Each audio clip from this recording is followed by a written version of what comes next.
Welcome in, ladies and gentlemen, to MBR, or as we like to call it around here, Nothing But Rants, the show where I find topics that I'm oddly passionate about and I pontificate upon them. These are not hot takes, but rather takes that I'm hot about. What's up? You really like that? You really like that?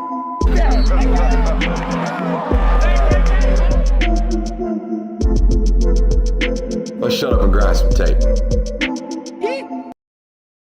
What is up, ladies and gentlemen? Welcome in to the Film God Network on a fabulous Thursday evening. You know, Kirby, one of the biggest things you have to learn as a football coach, and you have to train your football players to be able to do in the game of football, is react to sudden change. The game of football is a sudden change sport. Boom, bang, explosive touchdown. Boom, bang, explosive turnover. Like, we got to go back on the field right now. We had a sudden change for you guys tonight to start the show. A little flippity flop on the actual live stream. So those of you who have found us, we appreciate you for being here. If you're a little slow to the show tonight, that's on us. We don't blame you. Welcome in. It's an absolutely loaded one as per usual. I didn't know this. Neither did Kirby before the show. You probably didn't know this. I didn't know there was a referee demotion system. All right, we're going to tell you about that tonight. Some new referees coming to the world of college football. Where are they coming from? Well, they're being demoted. So we'll talk about that tonight. How the transfer portal has impacted the NFL draft. Two things that are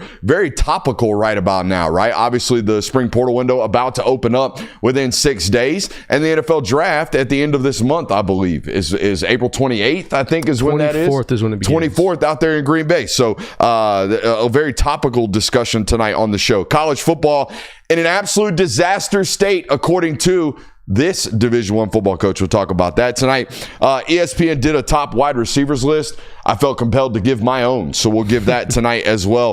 Paul Feinbaum on an absolute heater. This is not just confirmation bias because he's a friend of the show, but man's on a legendary run. We'll talk about that tonight as well. And as you can see by what we teased on Twitter, we're going to break down a little quarterback tape tonight, thanks to the Alabama Crimson Tide SID department. I figured if the internet's going to go crazy about 45 seconds worth of clips and the routes on air, I'll explain to you what's actually good and what's actually takeable from those clips today. But we have a saying around here, last show, best show. Last show of the week. We'll have a live show for you guys most likely Saturday following Georgia's spring game. But last national-based show for you guys on this week. So last show, best show. I wanted to start with what I call hostile negotiation timetable. Okay, now this is a term I think we coined on this network back in December, right? Yeah, who was it about that we brought this up with? A litany of football players. That's the time period, man. About a week before it opens, you start threatening that you might go into that joint,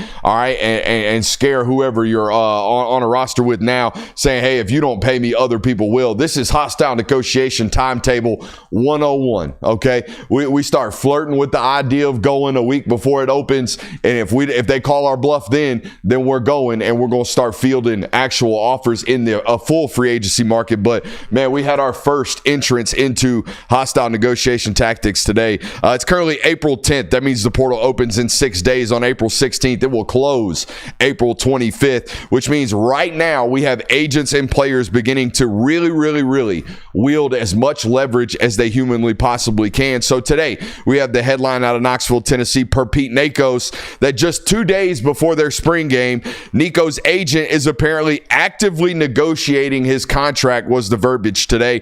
And of course, threatening to enter the portal if things don't go well. Now, it should be noted that in the reporting of these negotiations, 2 days before their spring game, 6 days before the portal opening, that, hey, everything's copacetic. They're very happy. Everybody's happy. Josh Heupel's happy. Nico's happy. Everybody's happy.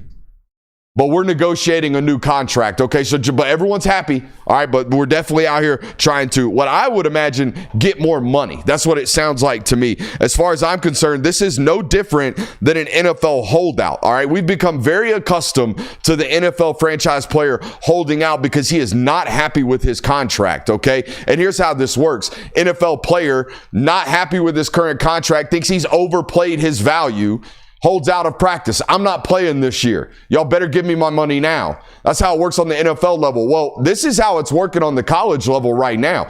I'm not happy. I want a pay raise. If you don't pay me, I'm threatening to leave. If you don't pay me when I threaten to leave, I'm going to enter the portal. If you don't pay me when I enter the portal, I'm leaving. All right, that's how it's happening right now, it seems to be in the college level. And it should be noted, this is not a Tennessee issue. This is happening everywhere. This is just the loudest that we've seen it happen, right?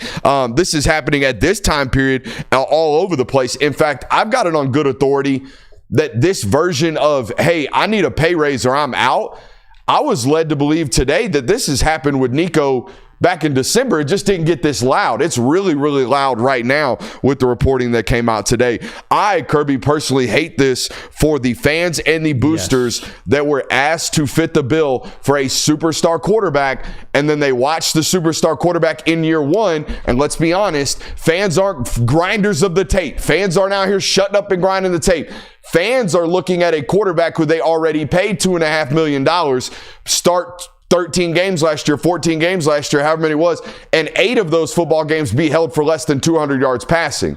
Okay, the people that fit the bill for Nico Iamaleava, all right, did I get that right? Iamaleava. Okay, the people, the Tennessee fans that fit the bill for that are looking at a stat sheet that ain't really superstar money or superstar production from a player that they're paying superstar money, and oh wait, he wants more? That's what Tennessee fans, I would imagine, are feeling today. They're also calling it nothing but clickbait.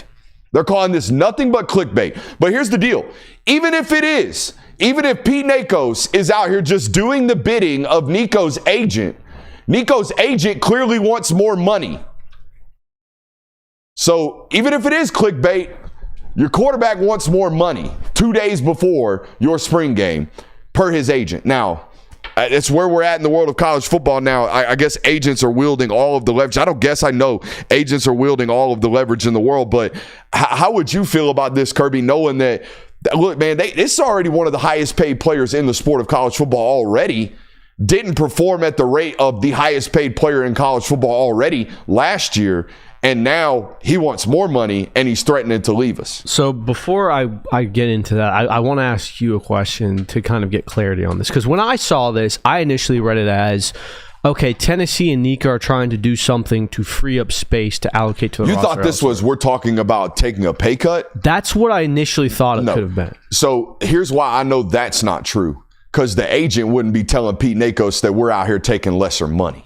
Okay. This article came out today so Pete Nakos could let the whole world know that there's an active bidding situation going on in Tennessee. Okay. Like, Pete Nakos is not getting this information from the University of Tennessee. I can guarantee you that. In fact, I think he even quoted in the article per sources close to the agent or per the agent. Now, here's the weird thing about this. I can't for the life of me find out who the actual representation is. I don't know who Nico's agent is right now. I can't find any real information about that. It's a quiet representation. But no, I don't. This isn't, hey, we're trying to get Nico to take less money. This is Nico's demanding more money per my interpretation of the article. What made you think the other way around? Frankly, because it didn't make sense the other way. Yeah. It didn't make sense that a guy who, let's be honest, has for the most part been somewhat underwhelming in his career. I mean, you brought him in and you boasted that, we got this guy flying on our private jet and we're paying him X amount of dollars.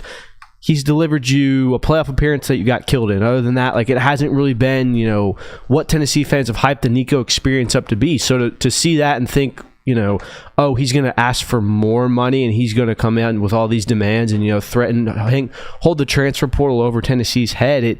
It didn't make any sense to me at all. So that's kind of why I interpret it as maybe he's asking, or maybe, there's some negotiations to ask for less. But if I'm a fan and I do this, or if I'm a fan and I've, put good money towards supporting the Tennessee athletics program and I've, bought into this NIL regime and all these sorts of things, this is awful. If I'm a player on the roster and this has become such a distraction where our quarterback may or may not enter the transfer portal because he doesn't think he's getting the amount of money that he is worth, that's a distraction in my roster. I don't see why, if you are Nico, you would want to do this. Because, one, you're going to alienate the fan base.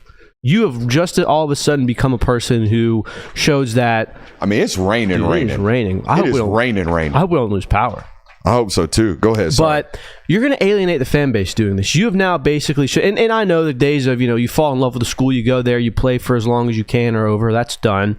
But you have now basically told Tennessee fans, hey, I'm here for one reason and one reason only, to make money. And whether or not I win games doesn't necessarily seem as important because, the holding out. And of course, he's a hard competitor. We saw the way he played in the Ohio State game.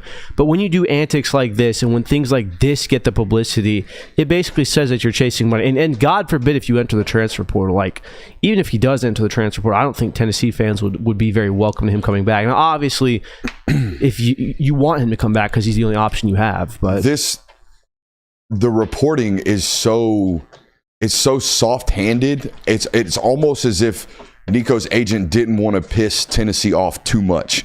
I think Football Scoop wrote it best today. It says, On3 reported Thursday that Tennessee and Nico are in, quote, active negotiations to get the new quarterback a new contract ahead of the spring transfer portal window opening next Wednesday, April 16th. The article includes plenty of soft language. It opens by saying it's a move, quote, many around the program expected, and that Iamaleava is, quote, happy at Tennessee and has a strong relationship with Coach Josh Heupel. The implication is so clear that it doesn't need to be said, but On3 notes that it, quote, it remains unclear if negotiations will impact Nico's decision to enter the portal next week.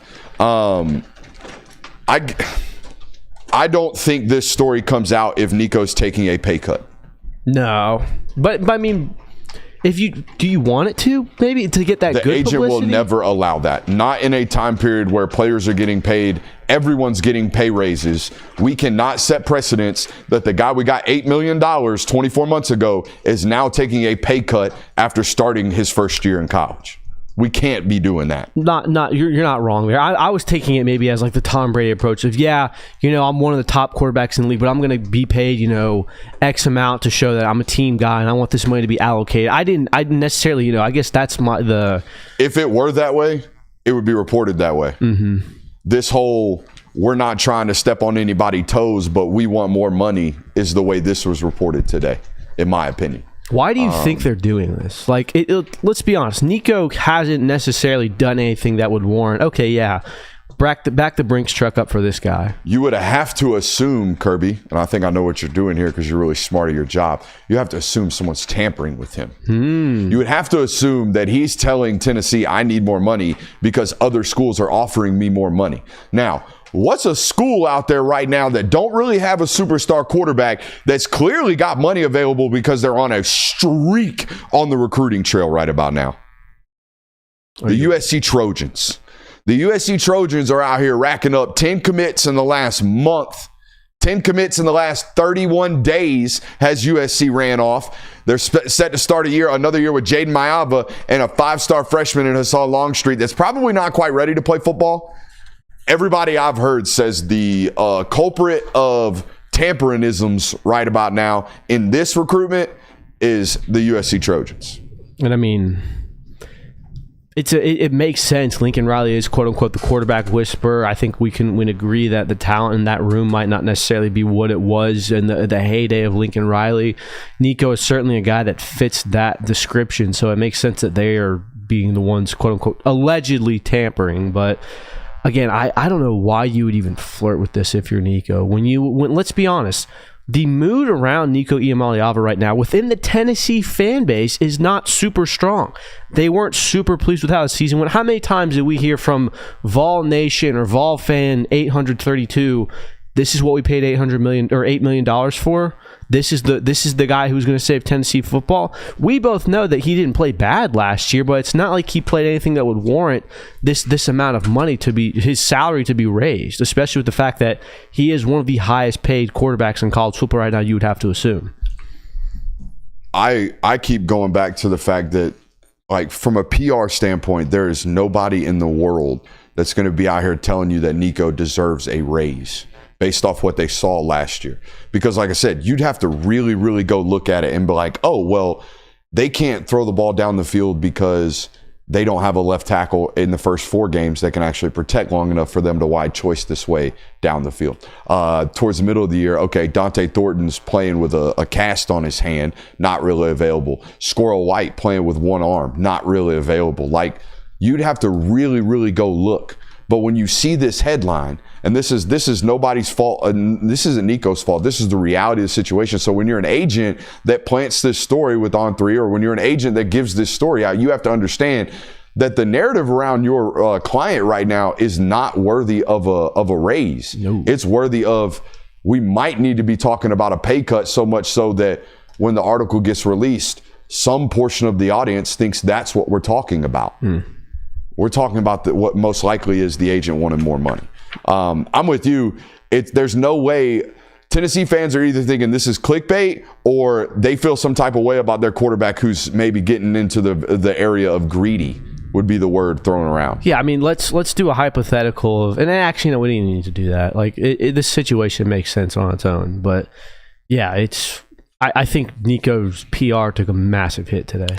Either way, man, I'm going to tell you right now, hostile negotiation tactics and tampering stink. PU. They smell really, really bad. They smell almost as bad as body odor. And let me tell you something. If you shop with our friends at Mando, you ain't got to worry about body odor. We got 72-hour deodorant sticks out here with our boys at Mando. If you shop Mando today and use promo code FGN, you'll get 40% off your starter pack. All right, again, that's promo code FGN at shopmando.com. That's SHOPMANDO.com. All right, and check it out. You can go get their deodorant. You can get their cream tube deodorant. There it you is. Can get their 2 free products of your choice, like mini body wash and deodorant wipes, and free shipping over there with our friends over at Mando. Again, that's shopmando.com, promo code FGN. Shout out to our friends over at Mando. You got that nailed though. Yeah, man, I'm getting better at the ad reads. You know, just getting so many thrown at us that are just inevitable. It's like a reps thing. Makes sense. Muscle memory. The people want to be on the film guy. I'm applying that muscle memory, even though it's 72-hour deodorant. It's a muscle memory thing for me every morning. Grab that Mando. Yeah, I know. That's like when they tell you. I trust the 72 hours, but I'd rather have the 24. That's when they tell you can go 10,000 miles without changing the oil. You don't believe that? No, dude. Go before then. Yeah. Big car guy over here. If I ever have questions about my car, I call Christian Kirby. I wouldn't say I'm a big car guy, but I'm infatuated with them. Welcome in, ladies and gentlemen. We got a loaded show for you guys tonight. Make sure you're hitting that subscribe button if you haven't already. If this is your first time watching us tonight, welcome in. We are the Film Guy Network. I'm Brooks Austin. That's Christian Kirby. Jay Don't Work ain't here today, so I don't know when he's going to be back. I think he's going to be back maybe Monday. Yeah, get the band back together. Yeah, I guess we'll be back together full staffed on Monday. But nonetheless, we handle all things college football on this network. I should say, rather, we talk all things college football on this network, and we do it really, really well. We got a loaded one for you. Make sure you hit that thumbs up button, and damn sure firing off in the chat tonight. Speaking of which, Christian, I think I noticed the Super Chub in there north of $20. So you know what that means. We got to go to the board. So let me go hammer this name out right quick. Make sure I remember it. You know what I've noticed with my CTE brain lately? What's that? The memory not going so well, especially with names. I got to go back and check a lot of stuff, like Rob Murch right here. By the time I get to the board, I'll probably be like, is it Rob Murch? You know what I mean? It's like one of those things going on with my brain. Oh, dude, I've always been bad with names. All right, Camden County too. Shout out. Is that 706 or is that 229? Where are we at in Camden County with the area codes down there? Rob Murch? Yes. There it is. You got it. First try. My boy, is this seeable? Yeah, you're good. Rob Murch. And he spells it with like a funky E. I like that. Shout out Rob Murch. He did the pound symbol and the cent symbol. Yeah. Shout out to Rob Murch. Oh, we already got the Alabama stuff ready to the show via a Super Chub. We appreciate those. That's how we keep these lights on, man. We got nice lights up in, the Nico spinoff here, right here. Maybe not entering the portal. Probably not going into the portal. By the way, they had the same thing happen to them in December with Mike Matthews. Mike Matthews was in the portal for like 6 hours. Mm-hmm. Boo Carter threatened to go in the portal for like 6 hours. This has happened to them multiple times over. So maybe it's something to do with At them. some point, do you think a team is going to go to the portal? Call bluff and go in the portal, see who. Now the problem is with a guy like Nico, with a guy like Mike Matthews, you can't really call bluff. They'll get nabbed. Yeah, but I think that at some point they're going to be like, nah, never mind, because the tampering, that's always going to be something you can hold over them. Yeah. But anyways, the portal window opens in 6 days, and I don't know if I expect it to get hectic. But I think people are kind of loading up like they expected to get hectic. Normally, the fall window is obviously the one that's actually filled with playmakers. Last spring's window was terrible. There wasn't a single playmaker available, it felt like.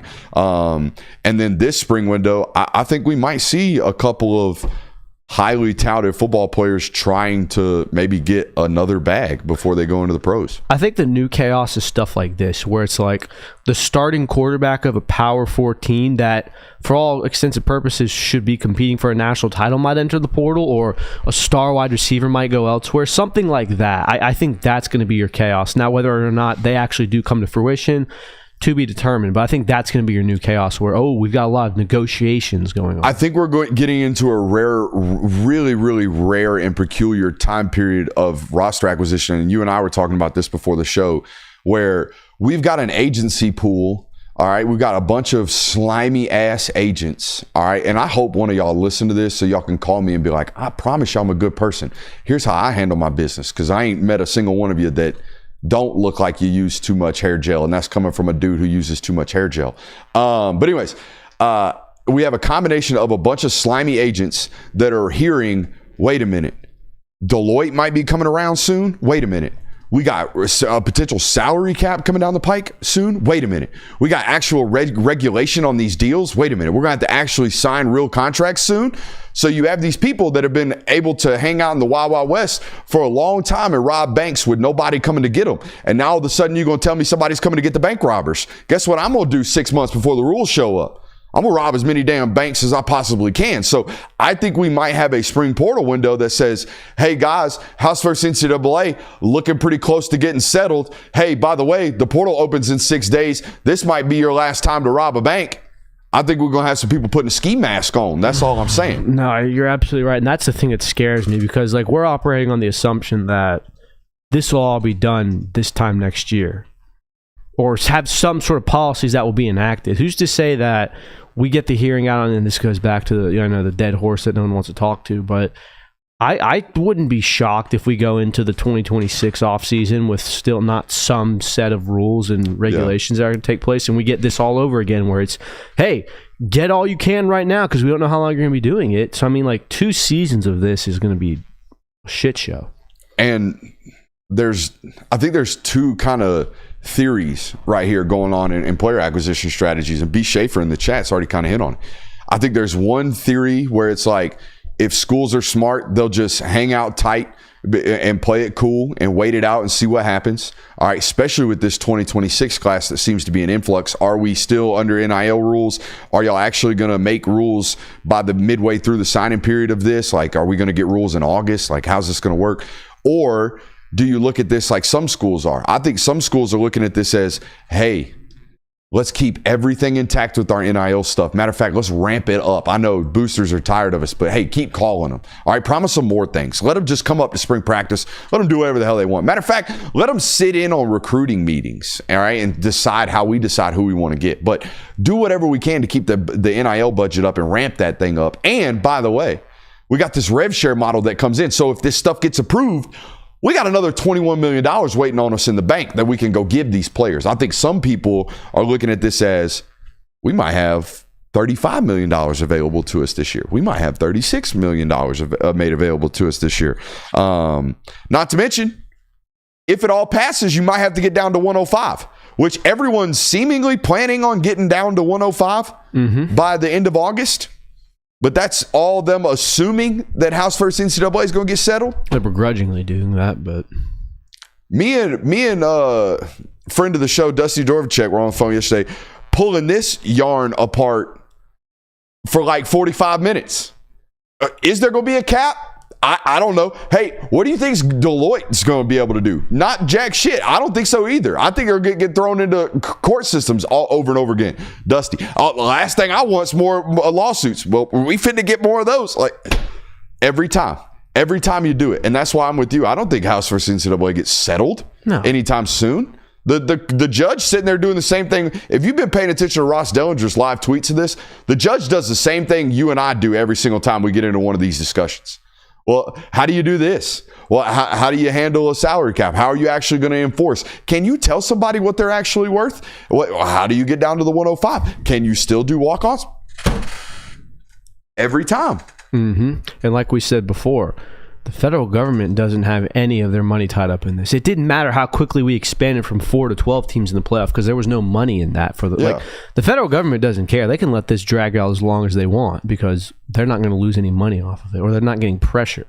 So, question from the chat. Cody says, "How quickly do you think Deloitte lawsuits will come, Brooks?" The first time they try to tell a defensive tackle from Florida that the local car dealership can't actually pay him $150,000 to show up to the dealership. What do you mean? Why? Who cares? If the business tells me that I'm worth $150,000, who are you to tell me that I'm not worth $150,000? He wants to give me the money. That's the most un-American thing in the world. What you mean I can't pay my employee or pay him $150,000 if he's only worth $15,000? I deem him to be worth $150,000. You see what I'm saying? Like that's the most un-American thing in the world. So I don't know how. It seems to me like Deloitte's going to get their ass kicked in court no different than the NCAA did. Right? I mean, the only thing I would assume is that you as a university are signing into this to have them as the, authoritative figure. Same way that you see this in like the league of the NFL, where it's like, no, you can't pay your so-and-so. You have a salary cap, essentially. Yeah. Which you cannot go over that. Which is the word. If we actually get a salary cap, that handles all of this. Yeah, which I think is probably what you're going to get. But what do we know? To establish, again, let's pull another yarn out of that. Kirby, to establish a salary cap, do you know what I have to have? What? I have to have a collectively bargained agreed salary cap. Mm-hmm. Guess what we'll never have? We'll never have a collectively bargained union in college football. It's athletes that rotate 3 to 5 years. It'll never be collectively bargained. We'll never have a college football players union. It's a nightmare. And I feel our audience going, they're back at it again. They're back at it again. Talk about the thing that we don't care about. Next segment. How does the transfer portal impact draft evals? This is an article you read today, Kirby. Yeah, so it's basically talking about how. What's that? This might be the latest one yet. 28 minutes in, yeah. Go ahead. It's basically an article talking about how in the world of transfer portals, in the world of NIL, obviously a lot of times by a player gets to the NFL draft, they've gone to 2, 3, maybe sometimes 4 different schools. So the question of that was, how is that affecting you as an NFL evaluator? One, how does that look at you as a cultural player? Like, this player bounced around here, they must not have been a good fit anywhere. 2, it makes watching film a lot more difficult. So it just kind of outlines a complexities that take place in NFL evaluation when it takes players that are not coming from one singular school. So I found it pretty interesting. I thought the most interesting piece out of that article was the little tidbit about how if you and it makes sense, if you transfer from one region of the country to another, for whatever reason, it makes your scouting process a little bit more difficult because now you're changing regional scout representatives, right? Say for the Chicago Bears, if they're evaluating Jermaine Burton, that's a bad example because he went from Georgia to Alabama. You would imagine they have the same regional scout. Let's take Zion Branch. Zion and Zachariah Branch go from USC. All right, the New England Patriots West Coast area scout has been watching the Branch brothers for the last 2 years. Well, now there's a new scout in a new regional area that is watching Zachariah Branch. So when they come together and the team decides, hey, what is our scouting profile on Branch? Now it's 2 different opinions about a player instead of one opinion that's been watching him for 3 or 4 years develop, right? So you'll get conflicting reports.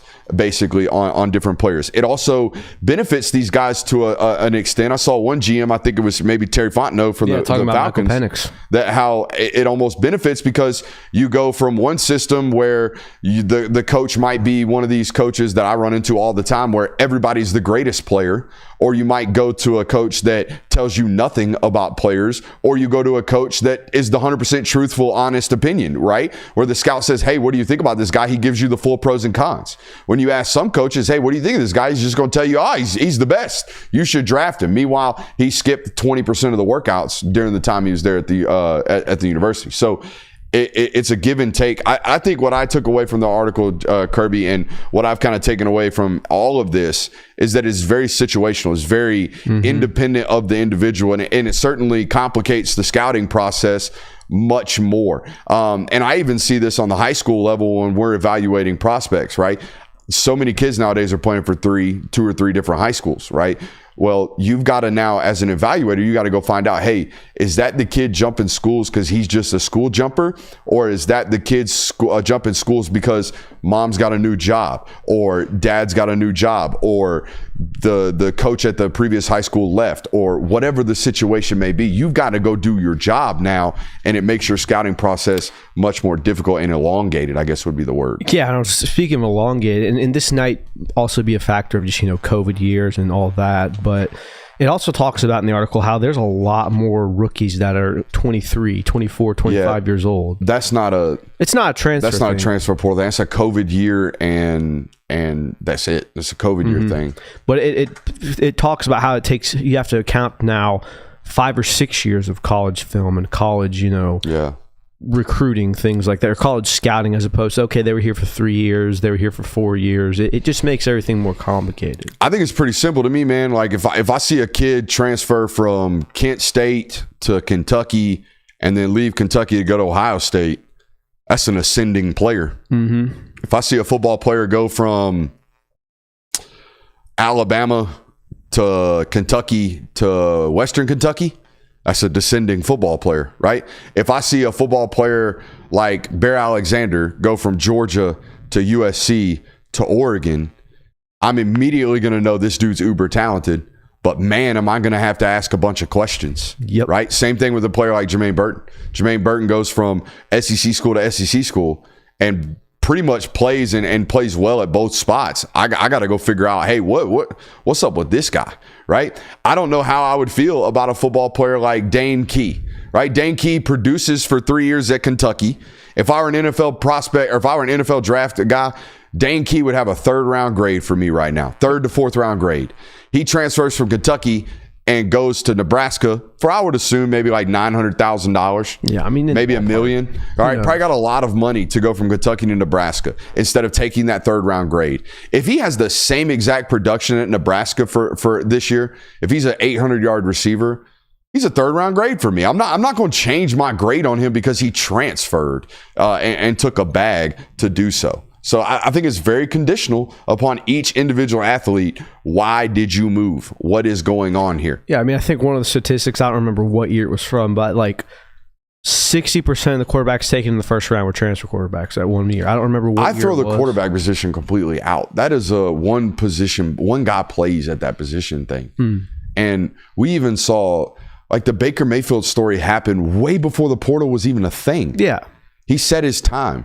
He set a year practicing in Oklahoma before he was even eligible. So, like, we've seen the transfer quarterback thing happen. This rampant, we got wide receivers playing for 4 schools, DBs playing for 3 or 4 schools. That, to me, is a far different bag than the shock kid playing for 3 different schools because he couldn't quite crack the lineup. Right. And finally did at age 25, and now he's a dude. That's a totally different story to me. And I think to you, too. Yeah, it definitely is. Off. No, you're good. Definitely is. And like at the quarterback position, it's all about playing time. It's all about how many starts you have. How much film can I actually evaluate of you? At other positions, it's far more about development and projectable traits. Yeah. Right? I don't care if a DB has 12 starts at Oregon if he's 6'2" and runs 4.38. That doesn't matter to me. Nope. If he's only got 12 games of film, I'm projecting him anyways. At quarterback, it's a totally different discussion. Speaking of the NFL, they can apparently demote referees. This is another article you put in the list. Yeah, this was weird. So I had no idea about this. Obviously, there's always discussions to be had about NFL officiating, college football officiating. I didn't know that they were somewhat intertwined, that to the fact of if you fire a referee in the NFL, you can then demote them to college. So what happened was James Carter, Robin DiLorenzo, and Robert Richardson were relegated to college football ranks after having, underwhelming NFL performances, which basically means that for college football fans, it gives you a little bit more fire. You just got the 3 shitty referees from the NFL. Oh, they're sending, sending the worst to us. Great, which, not enough reasons to complain about college referees anyways, but I found it very interesting that basically you can relegate this, and I didn't know there was a connection between the two. Well, it would make sense. I would imagine there's like, how there's like the Boy Scouts club? I would imagine there's a referee Boy Scouts club that promotes from within. So if you're a great Boy Scout referee at the high school level, then you get promoted to the Boy Scout league at the college level, and then you're a Boy Scout referee at the NFL level. According to Warren Sharp, this is the first time that the NFL has relegated officials in 15 years. So they must have been really bad. We got another super chub from Nathan, and I'll get that on the board here in a second. But I do want to talk. Schaefer, I don't do a lot of, hey, chat saying this, but when I look over in the chats, adding something that's, quality to the show, not that you guys don't always do, but if it's a talking point that we need to address, I like to bring it up. Like this right here, he's talking about all the transfers that we just got done talking about with the NFL draft process and how much that elongates the process and creates more difficulties in it. He says, how much does this hurt the NFL product? Transfers are not hurting the NFL product as much as the money is. Okay? And that's basic knowledge, in my opinion. If I were to give 19-year-old Brooks $750,000 a year, 19-year-old Brooks is not working as hard as 19-year-old Brooks who's making $20,000 a year. We all can understand that. All right, I don't even have to make it 19. If you gave 30-year-old Brooks 3 times as much money, 4 times as much money, 10 times as much money as I was making right now, guess who ain't working 100 hours a week like I am right now? This guy. Would you? Nope. I wouldn't either. All right, so your work ethic definitely gets impacted by the amount of money that you are making. And I hear this across the landscape of college football, that we can't coach guys as hard as we used to. We can't get guys to show up at work as hard as they used to. Guys aren't as starving as much as they were 3 or 4 years ago. Okay, that's going to impact the development rate of those individuals, which means eventually the product in the NFL will take a hit. You won't have as good of football players as you once had, in my opinion. All right, so that's obvious in my mind. All right, let's go to the board and add my boy Nathan up onto the board. That's 2 super chubs in this hour right here. We might be trying to get a new record here. Obviously, I think the first day we ever did this, we had like 10 or 15 super chubs. So I don't know if we'll ever break a record. I do think we have a super chub record. I think it's $200 is the highest super chub we've ever gotten, right? No, 400. 400. So that record's beatable. And the crazy thing about it was a Texas fan. That record's beatable. That's not crazy. I mean, this Texas money, they've been talking about it for years. Texas fans are that into our product. That's what I'm talking about. What was my man's name again? Just Nathan. Nathan. Shout out to Nathan. With an A. Oh, Nathan. My boy Nate. My boy Nate. His mother calls him Nathan, so I will call him Nathan. Where were we at? We were just wrapping up. Talking about the demoting of the referees. That's crazy to me. But it makes a little bit of sense. All right, a college football coach is on his high horse saying that the sport's in a disaster mode. Here we are. It's our man Kleiman. Chris Kleiman from Kansas State. I'm going to spare you the article. It is another football coach complaining yet again about the walk-on situation. And I understand this. But I want to pull the curtain back on some of this stuff because everyone's doing hey man, we're cutting spots for walk-ons. Walk-ons are such a great story. Walk-ons are awesome. Except that's not how walk-ons have been used the last 5 years of college football. Not at the big programs, okay? At the state schools, at the big Power 5 schools, at each of these individual schools. What are you about to say? And it's just the majority of them in general, too. Majority of them in general are no longer doing the, hey, we got open tryouts. The accounting major, Rudy, is going to come down here and make the team. That's not really how this works anymore. All of those walk-on spots are preferred walk-on spots, which means there are probably mid-major caliber football players that have chosen to walk on at those big schools. All right. And now, even worse, at a lot of these schools over the last 3 years, these aren't even walk-ons anymore. They're technically walk-ons. They don't count for the 80 on the 85, but their tuition's getting paid for by some booster anyways. All right. These are high-level football players. These are no longer your Rudies of the world, all right, that are out here on these walk-on scholarships. Okay. So I want to say that up front and foremost at most of these schools. The other thing I want to say, all of this clutching of the pearls stuff from most of these football coaches, they do care about walk-ons. They do care about the stories of the walk-ons. But what they're really saying without saying it out loud is no way you're about to take these 30 free hitting dummies up off my roster. How the hell am I supposed to practice? Yep. That's what they're really saying without saying it in the quotes.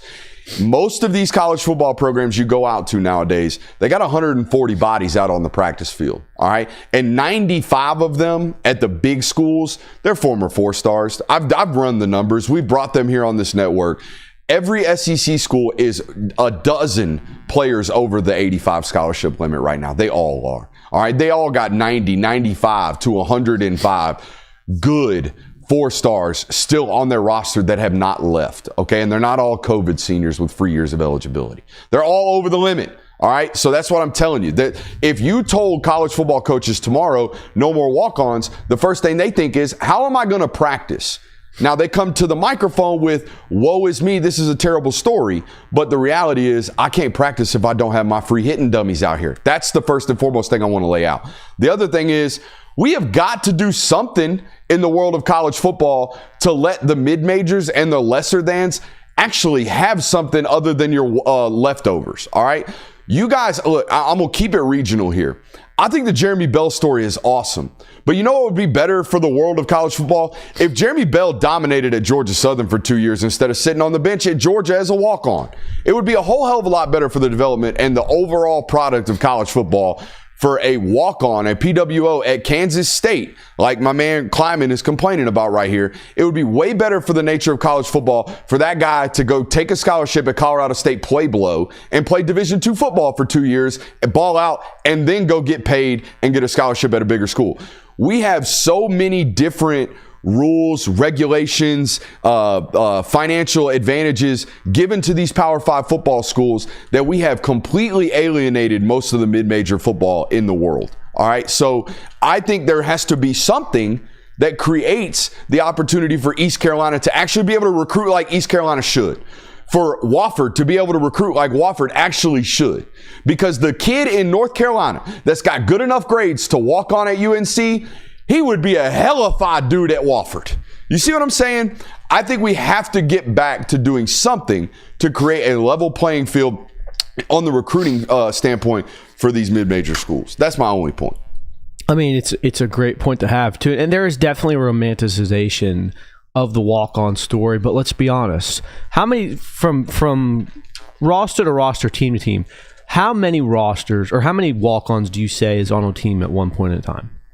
Combining like real walk-ons or PWOs, guys that should be getting offers elsewhere. All of them. If you have the walk-on label, 40. So of those 40, you get about 5 or 6 every college football season from different teams that kind of come out of the mud, out of nowhere. Yeah. So that's probably like a 2% return rate on And I'm telling you, the guys, at least at the schools that we cover the closest, the walk-on stories that make it, the last real one that just showed up one day and was like, hey, I want to try out is Dan Jackson. Yeah. The rest of those guys were like at Georgia. Mekhi Muse had offers from Memphis and offers from Middle Tennessee State and offers from middle major markets. All right. Cash Jones is a good example of this. That was a kid that had nothing but D2 offers. All right. So he's a legitimate walk-on. So there are some of these examples, but majority of them, the kid that they took last year from Hillgrove that was committed to Northern Illinois, kid's walking on at the University of Georgia and may play one day at the University of Georgia, but he'd probably be starting right now in Northern Illinois. Yeah, and you can start, and like you said, the transfer portal has allowed you to start at a smaller school and work your way up. I mean, how many times have we seen a guy go from a G5 school and go to end up being a Power 4 starter? I mean, he doesn't have to be a G5. Like, to go from Arizona State to LSU, then win the Heisman, like, that's the Jaden Daniels story. Like, that, there's millions of those. There's more than those than there are, hey, this walk-on came out of nowhere and is now one of the best players on our team. And I think Stetson Bennett has kind of done a disservice to that. Yeah. Because it's like, the next Stetson Bennett's right around the corner. Like, that guy is a 1 in a million story. And look, the Stetson Bennett story could still happen. He could actually take the ULM scholarship, stay out there, ball out for 2 years, and then go transfer. Exactly. It could very much so still happen. We have to create something other than the trickle-down effect. Like, Furman just gets the offensive tackle from South Carolina that never played. And now he graduates seniors and goes down to play for Furman to finally get snaps. Like, it's got to work some type of way other than just that. Can't just constantly give them the players who either got in trouble at Power 5 schools or didn't work out at Power 5 schools, literally didn't play at Power 5 schools, and then they get to come back down a level. ESPN released a top 10 wide receivers list, which just means I have a reason to give my top 10 wide receivers list. Do you want it? Have you seen the ESPN list? I peeped it. I didn't study it. I was gonna see how they compare blindly, but if you've already looked at it. All right, I have an OLI. Starting with Evan Stewart out there at Oregon. He would be in this top 10 if last year went a little bit better. He's on number 7 of this list. Interesting. OLI number 2, I got Zachariah Branch. Not on the list. From Georgia. Another one of these guys. I think if they wouldn't have force-fed Deuce Robinson and force-fed the running game at USC last year, I think the stock on Zachariah Branch is even as high as it was leaving his freshman season at USC. I got Bryant Wesco on the outside looking in list. Another guy probably would have made my top 10 had he not gotten hurt last year. I think he went for over 700 yards in a limited season. Is confirming everything about his recruiting profile, though. All right, into the top 10. Number 10, Jordan Tyson out of Arizona State. Now, Tyson went for over a rack last year, and I think they're going to force feed him a whole hell of a lot more. One thing I know about Kenny Dillingham, even dating back to his offensive coordinating abilities that I studied at Florida State and then into his time at Oregon and obviously his time at Arizona State. If you want to know anything about Kenny Dillingham with regards to who his best player is, just watch one game. They're going to force feed their best player every single time. I think Jordan Tyson is their best player this year at Arizona State behind Sam Levitt. He ranked number 3 on this list. So that's a good shout for them. I'm also very aware of Jordan Tyson because I've been balling with him on NCAA. Don't tell nobody. Number 9, Nick Anderson at LSU. Now, again, another one of these players would have been on this list had he remained healthy at Oklahoma last year. Balled as a true freshman out there at Oklahoma. I think he's going to ball at LSU this year. Big bodied, 6'5", 205 pounds. Really good 50-50 guy. Now, moving on to more of a route running specialist. Give me Carnell Tate at number 8 out of Ohio State. I didn't mean for all of that to rhyme. I know of Carnell Tate all the way dating back to his days at IMG. So a really flawless football player. All right. I don't think he has A-plus traits in any department. He's not 6'4". He's more 6'1", 6'2". He's not 220 pounds. He's more 190 pounds. Okay. He's not a 4.38 guy. He's more of a 4.48 guy. All right, but he's really, really, really polished like most Ohio State wide receivers are. I got number 7, a really, really expensive transfer this year, Eric Singleton, balled at Georgia Tech. Excited to see what he does this year at Auburn. I expect them to really, really feature him in their RPO system right close to the football. Number 6, a very similar Singleton body type. 5, by the way. Okay. This is a similar body type right here, KJ Concepcion, number the 10. transfer from NC State. I thought he would have had a ball in year last year if they had a pulse at the quarterback position. So there was that. They'll have one in the form of Marcel Reed out there at Texas A&M, and he's their guy. Number 5, I love the Surratt family. Now, I knew of the Surratt family because I think in the last version of NCAA, the video game, Chaz Surratt was the starting quarterback at North Carolina. All right. Oh, that's a pool. And then they had a linebacker, Surratt brother, at North Carolina. And I don't know if Elijah Surratt is related to the Surratt brothers of the Carolina Tar Heel family, but ain't too many Surratts running around out here. Elijah Surratt is an NFL X. He is 6 foot, I think 4, 215 pounds, has been doing it really, really at a high level last year in the Big Ten. I like what he can do on the outside. Number 4, I got another Clemson wide receiver, Antonio Williams. I think he might be the best slot receiver in college football, especially now that Xavier Restrepo is out of the league. I think that's the best, like, down-to-down wide receiver guaranteed weapon for the Clemson Tigers this year. Number 3, these last 3 guys are all freaks. I think all of these last 3 guys have a chance to be top 15 overall draft picks, starting with number 3, Cam Coleman out of Auburn. A super freak. The question is, can we stay healthy? All right, as a freshman last year, was pretty banged up, but still balled even when hurt. Number 2, Ryan Williams. Number 1 speaks for itself, Jeremiah Smith.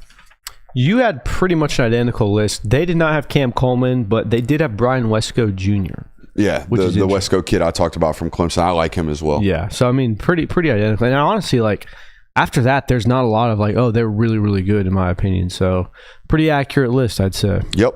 All right.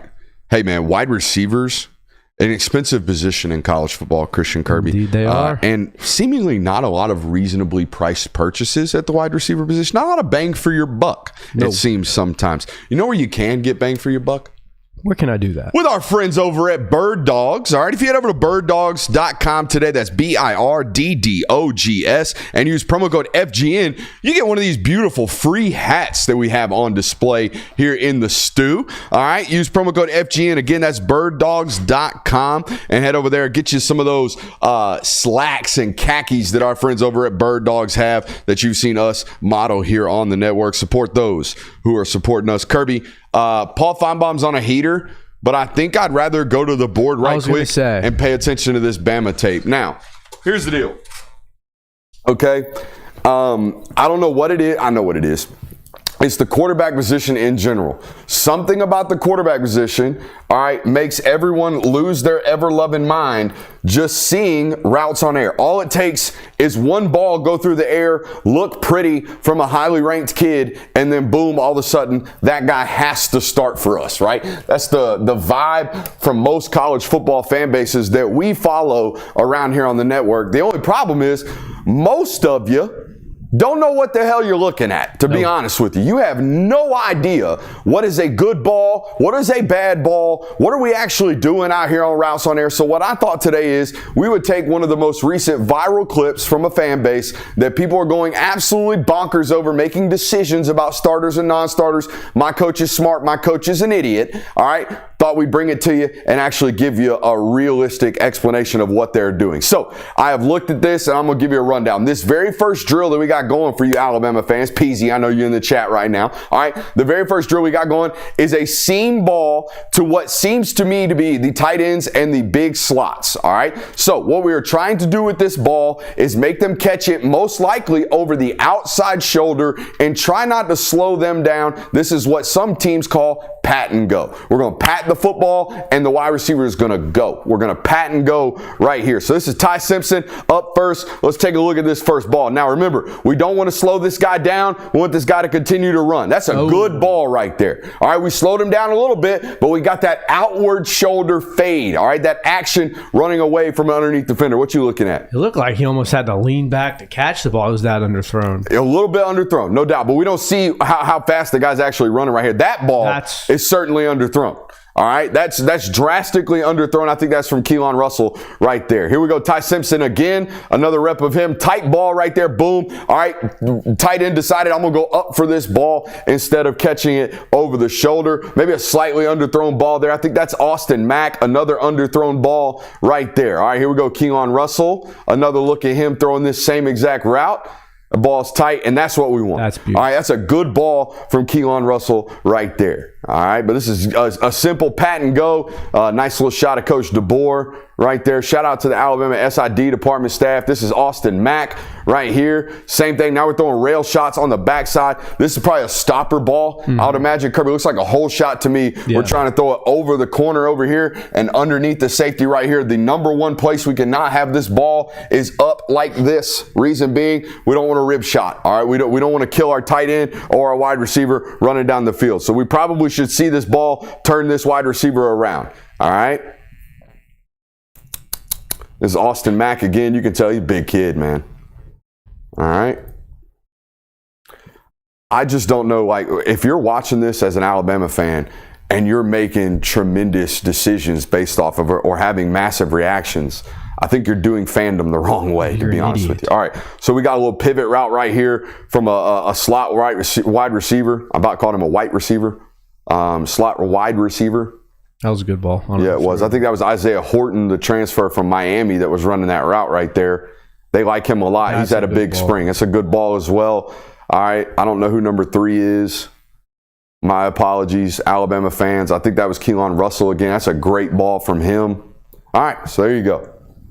What'd you learn? I learned Jack Diddley. I say absolutely nothing. I learned Jack Diddley, okay? That's how you should approach those things. You know what I did learn? What? Alabama's SID department is much more lenient than Georgia's. Yeah. Because I don't think would never. You know, it's so funny. Even practice clips that they tweet out from Georgia, if the quarterback throws the ball, they'll cut the clip and then show the clip of the wide receiver after he's running after the catch. They won't even show you who he's catching on or where. Nothing.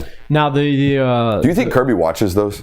Do you think these coaches are doing quality control on what our media teams are actually putting out? You know, I'd like to think that Kirby Smart has that much control over the program, but the other issue is like, I would hope he didn't, honestly. Well, that's not like that's too much. But does he have that time though? Yeah, like 3 is Mbakwe. Now, did Mbakwe did he solely switch to wide receiver, or is he going to play both? Is he going to Travis Hunter that thing, or is he going to play both? Who knows? I mean, it seems like more and more every year we get more like, hey, you know what? Just have them play both ways and see if they can do it. I mean, if Travis Hunter's like the trailblazer in that regard, so we'll see. But Paul Feinbaum on a heater. He is. Paul Feinbaum is on, another heater, and this time around. I really try to support this channel, but a headline like this seriously turns me off. Nico is not going anywhere, and y'all know that. Watch the segment. Go back and watch the segment. And also, even though he's not going anywhere, he's still putting pressure on them to get more money out of him. Yeah, I was going to say, what's wrong with the headline? It wasn't Nico Iamale. Damn it, you got me tongue twisted. It's not like Nico set the transfer. Yeah, Nico hitting transfer portal question mark, Nico leaving. Like it was Nico putting pressure on Tennessee, which in fact there is pressure right now. That's not clickbaity or leading or anything like that. Appreciate you for being here though, JG. And I really do appreciate the support outside of our home network. Is indigestion. Paul Feinbaum heater, my bad. Paul Feinbaum quick heater. Paul Feinbaum says he'd be shocked if this major college football coach failed to revive this program. Who do you think it is, and what do you think it's about? Surely he's not showing Hugh Freeze love at Auburn. No, I will give you a hint. He is returning to a school that he once coached at. Ooh, Scott Frost? Negative, actually, but he is referenced in this article. A coach for hello. Good Lord. I'm telling you, bro. It's coming down outside. Dude, I'm scared. Man, you think my tea time's going to get messed up tomorrow? Your tea time is torch, probably. You think so? What time is it? 3:50. Yeah, you might be. I think I might have time. Rich Rod? It is Rich Rod, West Virginia. Chat gave it to me. The West Virginia Mountaineers. Paul Feinbaum thinks that Rich Rod is going to revitalize the West Virginia program. Now, do you think it's harder to win at Jacksonville State or West Virginia? Like win 10 games. Do you think it's harder to win 10 games at Jacksonville State in their conference or win 10 games at West Virginia in the Big 12 right now? West Virginia. You think it's harder to win at West Virginia? Yeah. I think so too. I mean, the Big 12 is basically like, here's a bunch of teams that are all about the same skill set.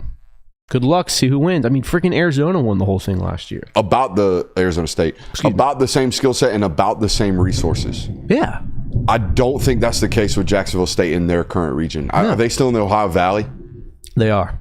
I mean, that's them against like UTC. I mean, the Jackson State recruiting 5-hour radius in East Alabama is far better than what UTC's got going on in Chattanooga. But not even that. Like, what is Rich Rod bringing to the table that's going to turn around the West Virginia program? Like, he wasn't that great at Michigan. Now, other things happen, but what about Rich Rodriguez at West Virginia is screaming to Paul Feinbaum, he's going to fix him? I don't know. What do you think made him say this? I think it's Rich Rod just won a bunch at Jacksonville State, and he's returning to a place that he knows. And I'll be honest, I don't remember it getting super bad under Rich Rod at West Virginia. In fact, he left West Virginia to go to Michigan. Is that not correct?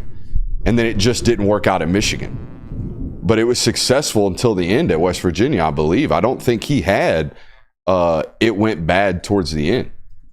Yeah, no, I mean, it didn't. So, I mean, success at West Virginia is 8-4, surprising 10-2 every once in a while. He'll do that. Oh shit, they just won the Big 12. Yeah. He'll do that. Yeah. So maybe he will. I thought you were going to tell me it was Paul's heater from yesterday's show where he absolutely lambasted Jackson Arnold for turning down the Peyton Manning account. I heard about this, but I didn't actually listen to it. I mean, he had Alabama fans calling in saying, hey, take it easy on the Auburn quarterback, Paul. When you have Alabama fans saying, like, he's up on the Auburn guy. I think you went a little too hard there, That's Paul. That's crazy. Yeah. So there's that. All right, we have a whole nother hour coming up, and it is our local hour. We'll see you on the other side of the break.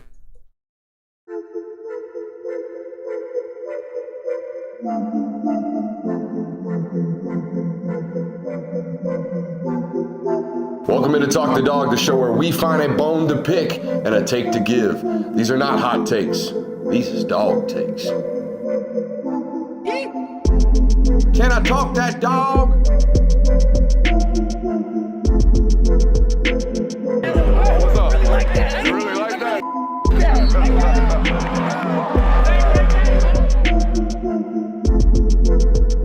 Let's shut up and grab some tape.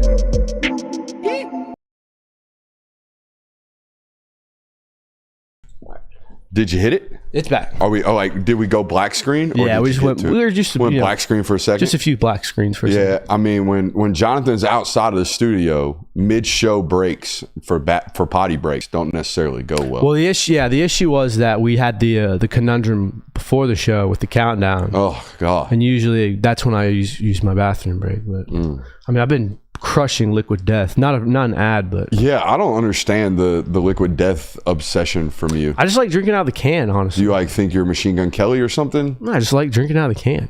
You just like drinking out of a can. It feels better. Feels better. You like the thud thud thud from a can? Yeah. You should punch a top in that like the old school Millers. Well, yeah. If I do that, I can't reuse it.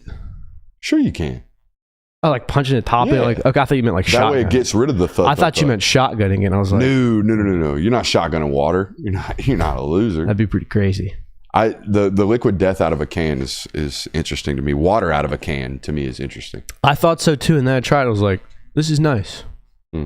Feels good in your hand. We're still debating in the chat about the title. Apparently, we've already decided that contract negotiations, if he were taking lesser money, would never come out from the agent.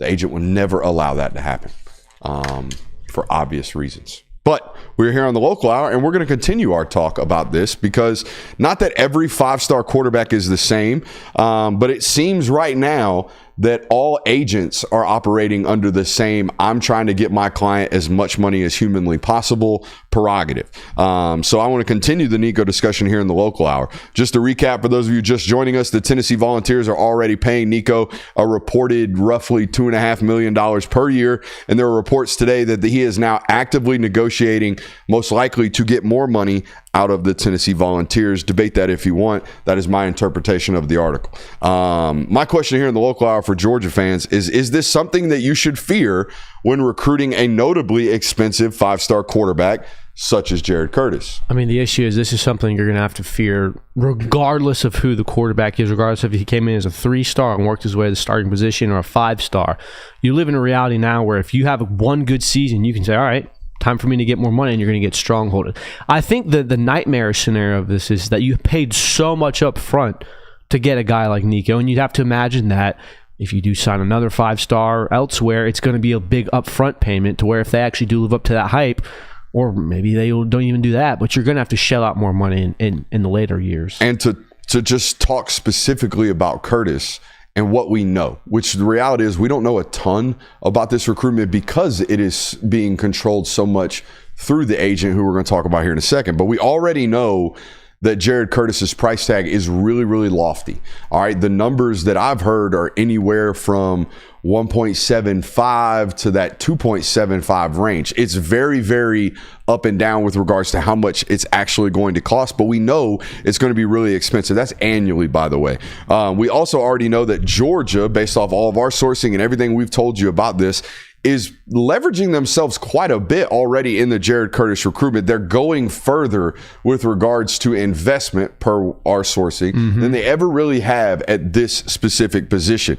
We don't know who Nico's agent is. We talked about that in the National Hour. It's not publicly reported. However, we do know who Jared Curtis's agent is. It's a man by the name of Peter Webb. Here's what I know about Peter Webb. From my understanding of my research today, he started out as a former golf agent that's now exclusively repping college quarterbacks. All right. He is not repping offensive tackles. He's not repping wide receivers. This guy is exclusively representing college quarterbacks. All right. Some of the names on his list of clientele right now, only high school prospects, Jared Curtis and Noah Grubb, both on the verge of 5 stars, if not already. Some clients he just got done dealing with, guys like Riley Leonard. Okay. He represents Ty Simpson down there in Alabama. KJ Lacey is a client of his, and several others. And everything I've heard about this specific agent, Peter Webb, he is very hands-on. All right. He is the point of contact. When you go to talk or try to book an interview request with Jared Curtis, I'm told you have to go through Peter Webb. There's no DMing the kid getting an interview with him. He will direct you to Peter Webb. I am told that when it comes to, hey, we're trying to schedule a visit or get Jared Curtis on the camp, you're going through Peter Webb. This is a very hands-on agent from everything that I have been told. And there is nothing keeping this type of situation happening right now in Tennessee, where your starting quarterback demands more money. There's nothing, like you said, keeping this from happening to Georgia if they end up signing a player like Jared Curtis or any player of high caliber, because it's already happened to them. We've seen it happen to them. We watched Demarius Mims basically do this to them. Get into the transfer portal, taking a visit to Florida State. It ain't for me. Well, I'm sure it ain't for you was probably encouraged by something. Right? I'm sure Daniel Harris returned to Georgia for something. I'm sure Julian Humphrey, when he went into the portal, returned to Georgia for a little bit more than we showed you love in an in-home visit. We all follow this, right? I'm sure that Christian Miller returned to Georgia in a very important year last year for him in the middle of the summer, because it was made advantageous for him to return to Georgia. We're all seeing what we're going through right here in the world of college football. You have to understand that just because you pay for an expensive player to land him out of high school, that does not mean that's the forever price for that football player. In fact, you're probably going to have to increase the price. We saw this happen to them 4 months ago when their starting quarterback tore his UCL ligament, decided he was going to the NFL draft, reneged on that decision, decided I'm going back to college for $4.5 million. All right, and I'm going to Miami, and even if there's conflicting reports as to whether or not Georgia even got into the discussions for Carson Beck, it don't matter, because I'm telling you right now, if the price was $4.5 million, Georgia wasn't going to pay that. They were going to let him walk to Miami, even if they wanted him back. All right, so this is the nature of college football. Whatever the price is now, the price going to go up tomorrow. Even if 8 of the 14 games I start, I don't even throw for 200 yards. Yeah, and you know, that's why I've always understood and assumed that. Now, obviously, in this era of NIL, it's way different. But that's why I've always kind of interpreted why Georgia doesn't necessarily go all in anywhere, even at the most important position like quarterback, because you know, if you get the right guy, you're going to have to shell out more money anyways. Whereas it's better to do that and not get burned. Like I would say, I don't want to say Nico's burning Tennessee right now. No, but the return of investment hasn't been there. It's not unfair to say that. Not even at the current price. No. Which I guess I understand. That's why some of the initial reaction to this story is, oh, he must be getting a pay cut. Because people think, no, there's no way they're giving him a raise. Yeah. But he's got leverage. Yeah. But it's also safe to assume that any player who ever put their name in the transfer portal or even flirted with it didn't come back because they all of a sudden had a change of heart. Yeah. Like there was something going on to bring them back. I'll tell you this, Kirby, we've officially entered the era of the college football world where the most valuable thing you can have on your roster is an underpaid quarterback. It's no different than the NFL. The most valuable thing you can have in the NFL is a Super Bowl caliber winning roster with a winnable rookie quarterback on a rookie quarterback contract. Because the moment I have to pay him $50 million a year, I can't do shit with the rest of my roster since he's having this problem right now. Everybody in the NFL has this problem. Yeah. The moment I pay my great quarterback, I'm screwed. I don't have another good. I don't have a good roster. It's why San Francisco has steadily had to let go of players. It's why Washington is going all in on players this year because they have a Jaden Daniels who's on a rookie deal for another 2 or 3 years. Hey, let's go out and spend the money elsewhere. Saying everybody but the Chiefs. The Chiefs have to make budget cuts every year. They don't have a wide receiver one. You know what I mean? It's Travis Kelce and Pat Mahomes and Creed Humphrey. And the rest of the roster is guys that we can't afford to pay. So we're hoping to take a pay cut to come here. And defensively, we got to draft really well. And God hope we can pay Chandler or Chris Jones when he comes up. Like everyone's getting pinched with this salary. And it's only going to happen on the college level at an even higher rate because we're talking about quarterbacks that are demanding almost $3 million on rosters that we all think the national championship Ohio State roster last year cost anywhere from $25 to $30 million. That's the highest value that we've heard. If you gave a quarterback $3 million, that's 1/10 of your roster already. And that dude better be a baller. It's an interesting thing to navigate nowadays because, again, the market's so inflated at certain positions. I don't know how they're going to do it, but yeah. And again, like there's nothing saying that like the chat's already hitting on. I'd rather have Bo Bentley. There's nothing to say that you sign Bo Bentley. Let's say you sign Bo Bentley for $1.2 million. And then you allocate all the extra money that you were saving up for Jared Curtis at 2.7, so 1.5. Let's say you throw $1.5 million, you scatter it everywhere. All right, and then year 2 of Bo Bentley's career, he's in New York, 3rd place in the Heisman. Guess what you got to do now? You got to go give Bo Bentley what he's going to be paid. You're going to have to go get him the money. So it's a discussion about all of them, but the upfront cost is what's really daunting on the Curtis recruitment. So but, there's that. We'll see. Are we thinking Nico to Georgia? No. I'm thinking there's about a 95% chance he's back in Tennessee by the end of this show. All right, I don't think Tennessee lets him walk. They can't. They cannot afford to let him walk. I mean, that's why he's doing what he's doing. Who's behind him? Dylan Lonergan? No, it's Jake Merklinger. Lonergan's in Boston College. That's right. No, it's Jake Merklinger out of Calvary Day. And then after him, I would imagine it's probably George McIntyre, another player that they have a lot of money invested in, you would imagine. Yeah, but still, like, none of those guys are ready. They're not ready to lead your team in a playoff run. Merklinger looked all right last year in mop-up duty, but I wouldn't say he's ready to go out there and play. What non-star, Christian Kirby, in Georgia history do you think would best fit on this year's football team? I got a list of 5 names. Yeah, so I'll lead in with, I came up with this question because obviously if you ever ask, like, if you could have one player of old to play on this year's Georgia team, maybe, Herschel Walker, Matthew Stafford, like you would list greats, and that feels pretty cliche and something that I feel like we've already done.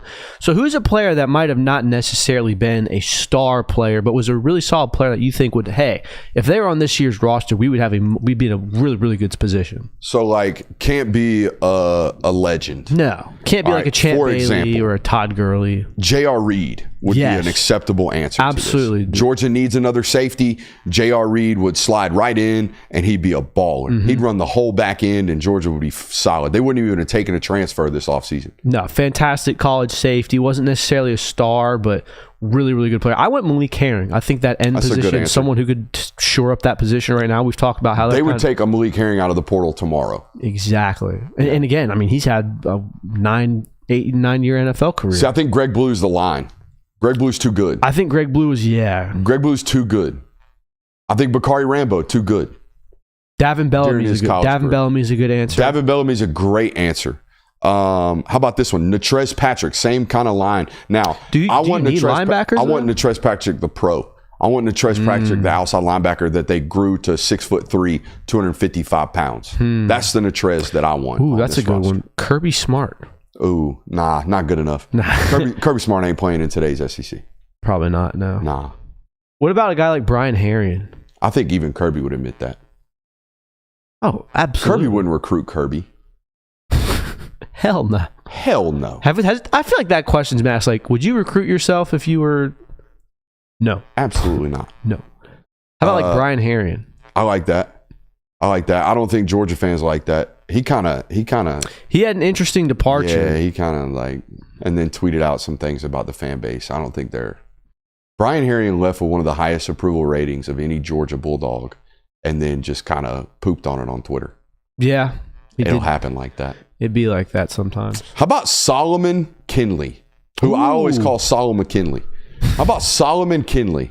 He would be a great addition to this roster. Right now, I mean, Saturday, Michael Unai is probably going to start at right guard. Mm-hmm. I mean, you could always use more depth at that offensive Absolutely. line. Starting caliber depth at that position, too. I said your boy Richard LeCount. Richie. Richie's borderline, a little too good. If Bakari Rambo can't get on this list, why can Richie? That's fair.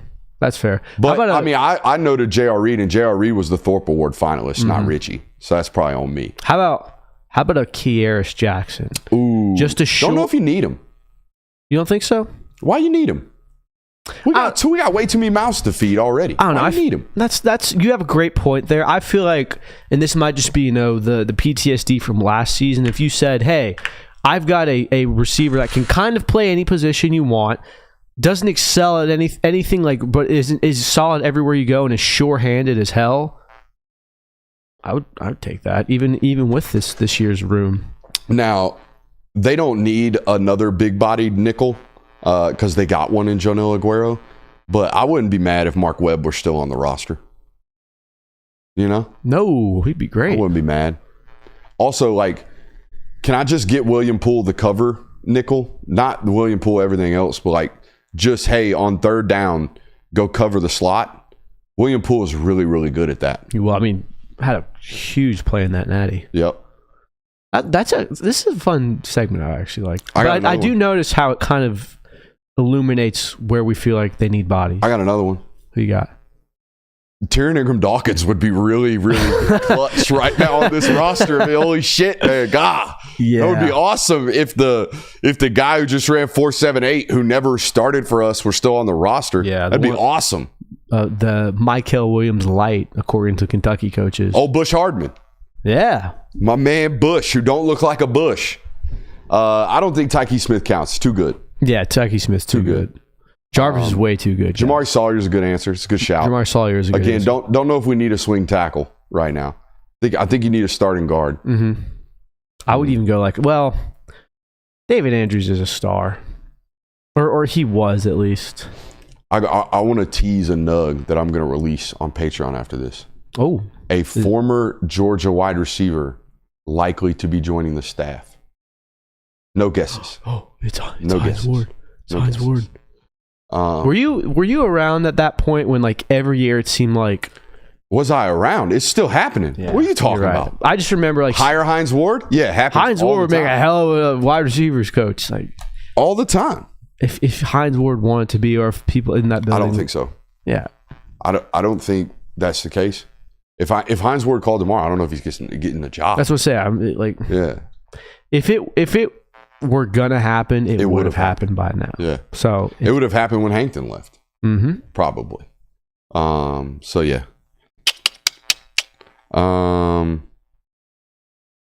Have you seen? I know you're a Patreon subscriber, but have you seen the list of visitors? It's particularly at the tight end position that are going to be in town this week. There's going to be a lot. Oh my God! Currently speaking, right now, both Mark Bowman and Caden Prothro are on campus. Obviously, Bowman's the 5-star tight. I don't know if he's still a 5-star. He's 5-star in my book. 5-star tight end from Matter Day that reclassed out of 2027 into 2026. Still would be the highest rated tight end in this class for me on campus today. And with him, Caden Prothro, the wide receiver / tight end out of Bowden High School here in the state of Georgia. Now, I don't know if this was just coinky-dink, but nothing happens by coincidence in that building. I would imagine it's by design. How brilliant, Kirby, is it to get both of these guys on campus at the same exact time, knowing that they're going to have, everywhere they go, they're going to have people ask them, hey, are you sure you want to go commit into the same class together? Hey, are you sure you want to play together? Hey, are you sure that's not going to eat up your limelight when you get there? They're going to hear this from every program that they get recruited by. Don't you guys want to go to separate schools? Georgia, of all of the schools, I don't think USC has a chance to sign them both. I don't think Texas has maybe. Texas might have a chance to sign them both. But I think of all of the schools recruiting both of these players, Georgia has the best chance to sign them both. And they get them onto campus at the same time. What better way for me to sell you that both of you guys will eat here than come watch practice and watch Elias Williams Williams and Ethan Barbour eat here. Come watch Elias Williams. Come watch Ethan Barbour. Come watch Oscar Delp. Come watch them all. But specifically the two guys that just got here that were highly touted in the same class, come watch these two guys at practice and come watch how they're developing already. Yeah, I mean, again, like Georgia has kind of taken over this moniker of tight end U for a reason. It's not just because, they put a really solid guy in the league every couple of years. Like, that room is full of nothing but guys where it's like, oh, okay, they're going to play today. That's completely fine with me. So it makes complete sense that you would want to recruit those guys together. By the way, you see who the competitor is in that as well. Yeah. Like, I feel like if I'm a guy that's there, like, oh, do you really want to come here? If I'm half the competitor that some of these kids are, hell yeah, dude. What do you mean? Are you saying that I wouldn't play? So it makes complete sense. It's a masterclass move by Todd Harley. It's why he's had the best tight end room in college football for 5 seasons now. I think Georgia is uniquely deep every single year at 3 positions. 2 of them because they have the greatest position coach at that position in all of college football. The third because they invested at that position at a higher rate than everybody else in college football. It's obvious. It's tight end. They're deeper than anybody else in college football at tight end. They have 7, I think, or 6 that are like SEC playable right now tomorrow. They're deeper than anybody else in the sport at linebacker. And they're deeper than anybody else in the sport normally at offensive line. They have more playable bodies on the offensive line than anybody else. Now, the offensive line is that way because Kirby invests in it at that rate. They recruited at that rate. Since he's gotten there, they want 5 blue chippers every single year at that position. That is the goal. That is the standard for what they want to do. If you don't live up to that standard, you get looked at a funny way in that building. So those 3 positions. Now, I don't think it's a coincidence that because the NCAA removed the number of, or the limit of on-field position coaches, I don't think it's a coincidence that this offseason, I would say Georgia spent about $2 million hiring off-field position coaches that are ridiculously qualified. All right, and here's what their job is, from my understanding. From the people that I talked to inside the building, they brought in 3 position coaches to basically coach the backups at these 3 positions that they're uniquely deep at, right? They have way too many really good and promising players on the offensive line that when we're 2-spotting, meaning I'm running a practice over here and I'm running a practice over here, I don't have enough coaching or coaches to be able to constantly coach up the really good players that are down there on our version of scout team.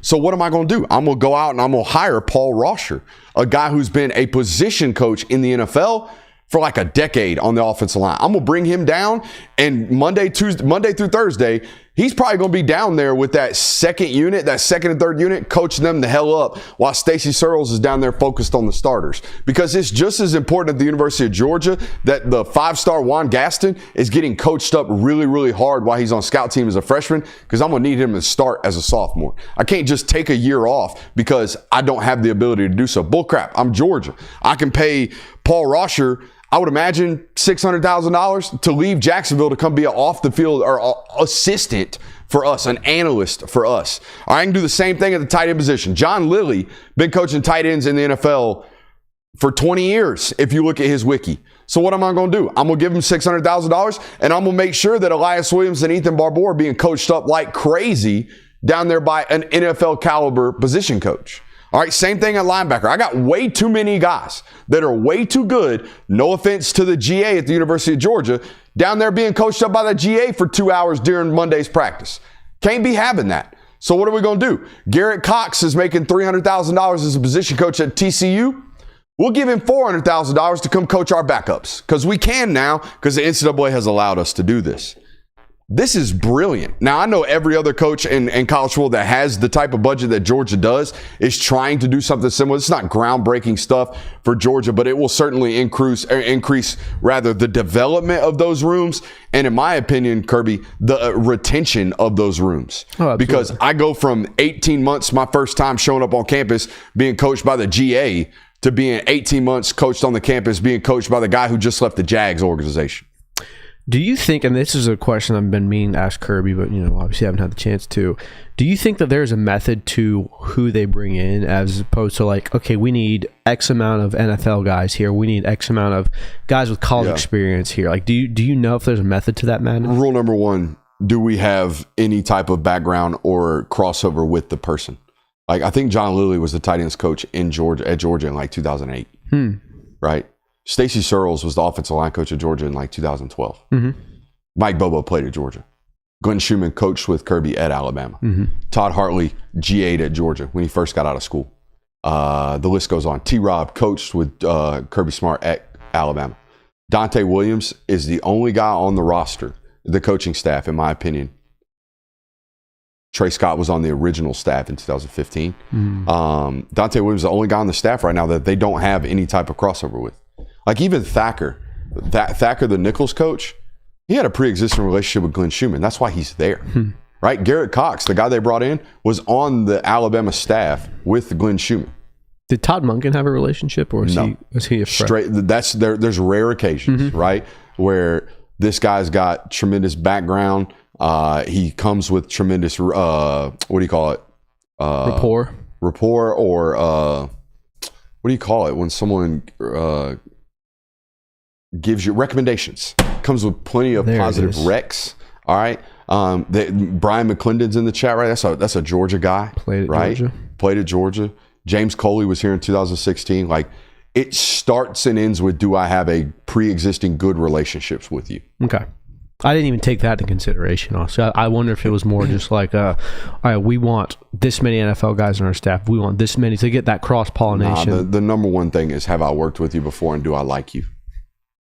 And not with Kirby, is, have you worked with me before?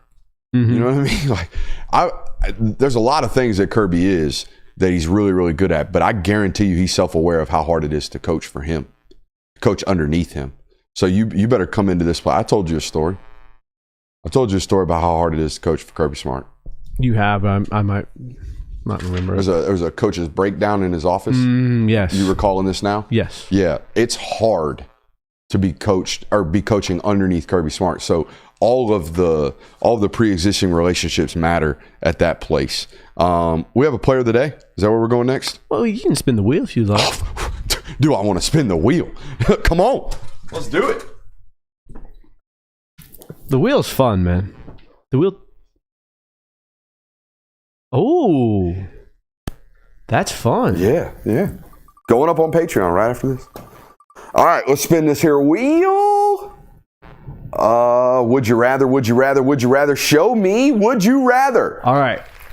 Would you rather, and this is pertaining to a Georgia fan here, would you rather have a first-round playoff exit, but you're undefeated in the regular season, meaning you beat Texas, you beat Alabama, you did all that, or you go 9-3 in the regular season, but Gunnar Stockton wins the Heisman? Give him the Heisman. You think so? I mean, they're both have failed. We didn't win a national title season, so let's at least get a Heisman Trophy out of it. Yeah, but I think if you do, we haven't won a Heisman since 1981. Correct. I think it's 82. I think if you do get the 81 season, 82 award. No, he was a junior when he won it. I think if you do get to, hang your hat on, we beat Texas, we beat Alabama, but then again, if they make playoff runs and you don't, it's kind of irrelevant, which is, the fun of the. What I have learned about covering this football team, if they don't win a national title, all hell has broken loose. That's the new standard. Now, used to going into every year prior to Kirby Smart in this state, every year was our year, right? This is the one. We're going to win it this year. Now, since you've won, it's turned into, if we don't win, to hell with everything. I think it's since you won it twice. Yeah. I think because Had you just blimped one? Because I remember coming in, because I was still just a full-blown fan. I was even working here coming into the 2022 season. And the attitude really was like, we're kind of playing with house money here. Like, let's have a good year, but we'll always have 21 to really, hold our heads on. Mm-hmm. And I'm not opposed to the new standard, by the way. No, I mean it's real. It's honestly, it's realistic. Yeah, I get it. Ooh. 2014 Georgia versus who? I mean, I was getting my brains beaten in college every weekend. So is this Nick Chubb loses a shoe? This is Nick Chubb loses a shoe. Nick Chubb loses a shoe. I was actually in town for this one. Really? Yeah, I think we had a bye week or something. This is also the Todd Gurley game. Todd Gurley had like 280-something total yards. Is this the one where he had a kickoff return get called back for a bullshit hold? That's Auburn and his return after he got suspended. This is the one where he returned the touchdown, and I think it was like 14-14. Georgia goes to lead to 21-14. You don't remember this game, huh? Nah. This was also Dude, I was a freshman in college. This was Deshaun Watson's first appearance against Georgia. Clemson had beat Georgia the year before in Death Valley, and Georgia came out and had a 42-21 victory in this. I remember this game specifically to show you how young I was here. I was in middle school. Hell yeah. And we had played because we played on Saturdays at that time. I remember coming back and watching the second half. And actually, no, my family, and to this day, I hate it. My dad does some bullshit thing where if he has to watch the game from start to finish. So if we come in, it's like the second half of the game. He starts it over? We're going to watch the first half first and then got caught up. So we're like 2 hours behind. So Twitter killed this for your dad. Correct. Your dad's probably not on Twitter. He's not. So I mean, he gets to live. In oblivion for this. But I was the one who had look it up and check and so. This is when, hey, make sure you TiVo the game. This is exactly the game. It was we have to record the game so we watch it. But I remember looking at me nice, you won 42-21. But Todd Gurley had 3 total touchdowns. I think Aaron Davis made a really big interception on here. Another walk-on story. This was the start of the Nick Chubb touchdown, slip in the end zone. What else we got? Oh, I'm going to fail a trivia question. I got a feeling. I don't know. I feel like I've been giving you some fairly. All right, hit me with the triv. All right. When was the last time that the SEC championship did not feature either Georgia or Florida? That would have been the Arkansas-Alabama SEC championship. Or Arkansas. Who did Arkansas play that year? I don't know. It's the Arkansas SEC championship game. It's not actually. Was there a Mizzou-Auburn game in there? There was. I think 2014? That 2013 and 14 run, Missouri played Auburn in the 2013 season. Then 14, they got their heads beat in by Alabama. I think that was such a weird time where Missouri had this too, hey, we're going to win the West. What was even weirder about that, it was their first couple of years in the conference. Yeah, they came in 2012, had a pretty, mid-showing. Is that Chase Daniel? That's James Franklin was the first year, and then I believe Matty Mock took over after that. Huh. But yeah, I mean, if you think about it, I can't remember a single player on those Missouri teams that played for SEC championships. Michael Sam, but oh yeah, had it for a different reason. Yeah. If you think about it, the interesting thing to think about is the first 3 years they were in conference, Johnny Manziel won the Heisman. You had Johnny Football, and then the 2 years after that, Missouri won the East. And then Texas comes over here and goes to place for a conference title game year one. Is the SEC overrated? I don't know. Is the SEC just a bunch of slappies who think they're better than they are? It could be. And the NFL just values at an extremely high rate? Lord. Is that the take we just stumbled upon today? I mean, who won the Natty this year? All right. Apparently, Bleacher Report has a hidden gem that's not so hidden. I've got top 5 hidden gems. Do you want them?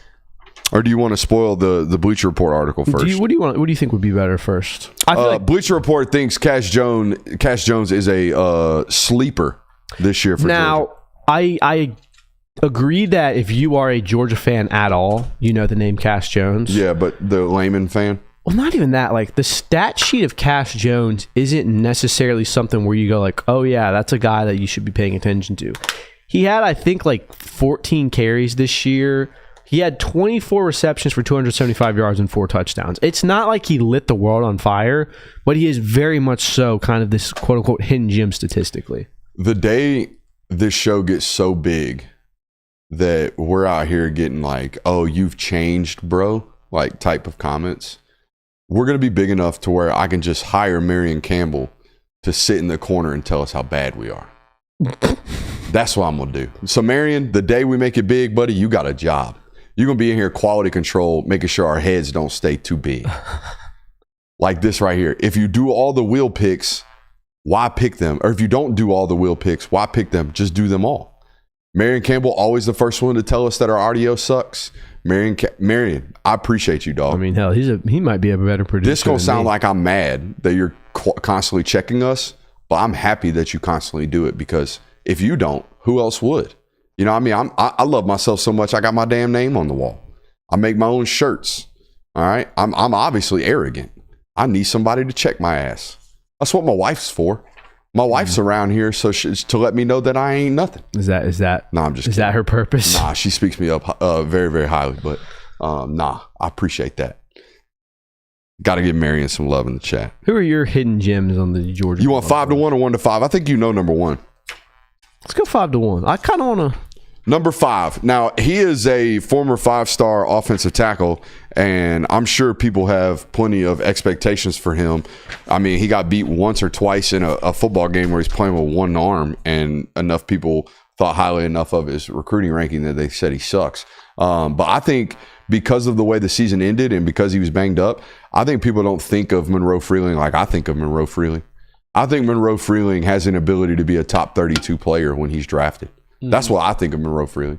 Monroe Freeling is 6'7", 330 pounds, and has the best ankle dexterity of any offensive lineman I've studied. Okay, he plays lower at a higher size than anybody that I've studied at Georgia. He's got that type of mobility. It's no shocker. I mean, his mom's a yoga instructor. It's been well documented. I think he's a tremendous athlete. I think he's going to be a great offensive tackle. I just think people watched him against Notre Dame playing with no left arm and going, hey, why are we getting our ass beat at left tackle? Well, you don't have a left arm. It's kind of hard to play left tackle. He had labrum surgery, wasn't able to play this spring, but I think he's going to be a really, really good football player that I hold in high regard. Number 4, what? I was just going to add to that. Like, yeah, that Notre Dame tape is tough. And I think tough. It did sour the way a lot of people feel about him. But you know what? You're absolutely right. He is one of the more talented, body types, especially with his ankle dexterity and the way he's flexible. You like that word? Ankle dexterity? Ankle dexterity. I do like that. Yeah. Number 4, Coulter Ginn. Is it Gin or Gin? Gin. I just figured out it's Coulter. I think I've been calling him Colton at times. But either way, I'm a big fan of Coulter. Out of Peach County High School. We've talked about him enough. 6'4", 225 pounds. This is going back to that hard cap 105 thing. I love that Coulter wants to be a Georgia Bulldog. I love that he's from the state of Georgia. He's from Peach County, and he loves wearing the red and black, and that's why he walked on there. I understand that. However, it would be a whole hell of a lot better for the mid-major worlds of college football if Coulter Ginn were the starting quarterback at Coastal Carolina throwing for 4,000 yards right now. So how is he a hidden gem for the Dogs? Because nobody, if he were receiving the quality of attention that his play and his talents connote, he wouldn't be a walk-on at the University of Georgia. Oh, so he's a hidden gem in the regards in of the literal, he's a hidden gem. Hey, he shouldn't be not playing. Okay, is what. So he's not like this guy can help Georgia this year. It's more of just like someone should go pick. Yeah, like guy. Somebody should go get that guy. Okay. And I shouldn't say that out loud on a Georgia show, but like I've said it over and over again. Like he had no business going there out of high school. I mean, he's 6'4", won a state championship in the state of Georgia, and could spin the shit out of the ball. Why is that guy walking on anywhere? That guy should be at a mid-major school somewhere. That guy should be at Louisville. That guy should be at Wake Forest. That guy should not be walking on at Georgia. That's why he's a hidden gem. Number 3, a hidden gem because everyone else is talking about everyone else in the room, including myself. London Humphreys has been completely overlooked, I feel like, this entire spring. And London Humphreys is not only a security blanket, but he's the guy of all the guys in the room that's probably built the most rapport with Gunnar Stockton. I mean, this was when he got into the University of Georgia in December leading up to that FSU bowl game, guess who he was probably taking all of his reps with? Gunnar Stockton. And that's December of 2023. We've moved on a good bit from that time period. That's a long time to be throwing with Gunnar Stockton. Number 2, Terrell Foster. Another walk-on that has no business being a walk-on at Georgia. I had a source call me that kind of not new to the staff, but been there the last 2 or 3 years, came from another Power 5 football program. And the first thing he said to me when he got on campus is, why in the hell is Terrell Foster here? Why is that kid could start for 11 SEC schools, is what the source told me. And guess what? We saw it in the spring game last year. Dude balled. I don't know where the tampering was on that one, but I guess because he's a walk-on and he wears number 30 and he don't look like the rest of them, then nobody sniffed around him. But they probably should. I don't think he'll ever leave because he loves Georgia too damn much. Number 1, Drew Bobo. There it is. I'm going to keep talking it. I'm going to talk that Bobo talk. Y'all going to hear it. That's honestly. Y'all going to get tired of it. That is like the most valid hidden gem of just no one's going to pay attention to the center.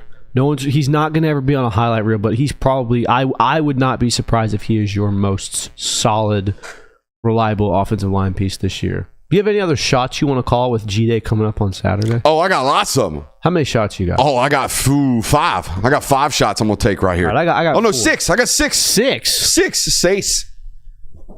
That's 6. Let's hear them then. Number 1, it's gonna happen. It's guaranteed to happen. The Ryan Puglisi is the starter crowd will be reignited on Saturday. Now, Kirby himself has had to go out and throw water on this fire. I mean, he's on radio stations saying that I don't know what it is, but the best player on campus is always the backup quarterback. Ryan Puglisi's got a long way to go, is a direct quote from the head coach. However, it's going to take one ball. It's going to take one ball on Saturday, and everybody going to be like, that's our guy. The other dude, trash. This guy, way better. I need him. So it's going to get reignited on Saturday. Are we going back and forth? I would like to trade this off, yeah. What do you got? You go one more then, because you have 6 and I have 4. Oh, okay. London Humphreys and Oscar Delp will be the target leaders on Saturday. I like that one. Everything I've heard from scrimmage intel is that when things break down, he finds 16 and he finds 4. He being Gunner. So what about guys who are on Puglisi's team? Well, I don't know how that's going to work. I know how it's going to work, actually. Zacoby White will win the day.